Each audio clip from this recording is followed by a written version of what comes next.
भारत एक ऐसा देश है जहां हर धार्मिक त्योहार बड़ी धूमधाम से मनाया जाता है। हर त्योहार को भारत के लोग अलग अलग तरीके से और मिलजुल कर मनाते हैं। मुस्लिम समुदाय की बात करें तो बकरीद का त्योहार मुस्लिम समुदाय के लोगों ने बड़ी ही धूमधाम से मनाया और मिठाइयाँ बांटकर इस दिन का लुत्फ उठाया। बकरीद का त्योहार पूरी दुनिया में बड़ी धूमधाम से मनाया गया। इस मौके पर अमृतसर के भी ईद की खुशी देखने को मिली। अमृतसर के हाल गेट पर स्थित जामा मस्जिद खैरुद्दीन में बड़ी संख्या में मुस्लिम समुदाय के लोगों ने ईद की नमाज अदा की।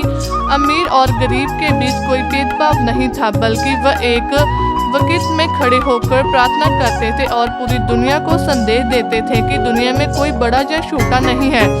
नमाज के बाद मौलवी साहब द्वारा दी गई शोर संबोधित के बाद ईदगाह में मौजूद आए देशवासियों ने एक दूसरे के गले मिलकर ईद की मुबारक दी और मुस्लिम समुदाय के लोगों ने पंजाब पुलिस के जवानों से भी गले मिलकर ईद मनाई। मस्जिद में अमृतसर हाल मार्केट में जमा बड़ी संख्या में मुस्लिम समुदाय के लोग ईद मनाए आते हैं। वहीं जगतार सिंह हवारा कमेटी की सदस्य भी मुस्लिम समुदाय के साथ ईद मनाने पहुंचे और इस मौके पर उन्होंने पत्रकारों से बातचीत करते हुए उन्होंने शुभकामनाएं दी और कहा मुस्लिम समुदाय ईद मनाएगा। साथ ही उन्होंने उपस्थित लोगों को बकरीद की इतिहास की जानकारी दी। उन्होंने कहा कि इस्लामिक मान्यताओं के अनुसार हजरत इब्राहिम के एक दिन खुदा से हुक्म अनुसार रास्ते में अपने बेटे हजरत इसहाक की कुर्बानी दी।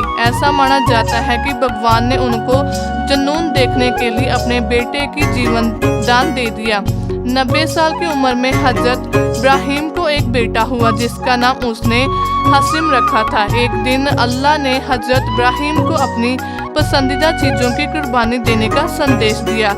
हजरत इब्राहिम को लगा कि उनकी भावनाएं उन्हें कुर्बानी देने से रोक सकती हैं, जिसलिए उसने आंखों बंद कर कुर्बानी दे दी। जब उसने अपनी आंखों से पट्टी हटाई तो अपनी जगह पर अपने बेटे को जिंदा देखा। वहाँ एक कटा हुआ बकरा पड़ा था, इसलिए बकरीद पर कुर्बानी देने की प्रथा चली है। आप भी देखें क्या है यह रिपोर्ट। ईद उल अज़हा पवित्र दिहाड़े दे आप सबनूं बहुत बहुत बधाइयां। आज जो ईद उल अज़हा का त्यौहार है कुर्बानी का प्रतीक है। आप सारे देशवासियों ने जो ईद की नमाज अदा की गई, सारिया ने मुल्क की अमन शांति लिए दुआ की। यही साड़ा पैगाम है कि लोग मिलजुल कर रहिए। ईद बेसिकली दो प्रकार की होती है, एक ईद उल अज़हा और एक ईद उल फितर। कितनी देर बाद ये ईद उल फितर के 2.5 महीने के बाद आती है, जिसे बकरा ईद भी कहा जाता है। इस ईद पर क्या किया जाता है? इस ईद पर जो अपनी असली सुन्नत इब्राहिमी है, जो इब्राहिम अलैहिस्सलाम से आप सल्लल्लाहु अलैहि वसल्लम अल्लाह ने उनके बेटे की कुर्बानी मांगी थी, उन्हीं की याद में अपनी जानवर को कुर्बान करते हैं। उसको ईद उल अज़हा कहा जाता है। देशवासियों को यही संदेश है, जो नफरत की हवाएं चल रही हैं उसको दरकिनार करके हमें सबको मिलजुल करके रहना चाहिए।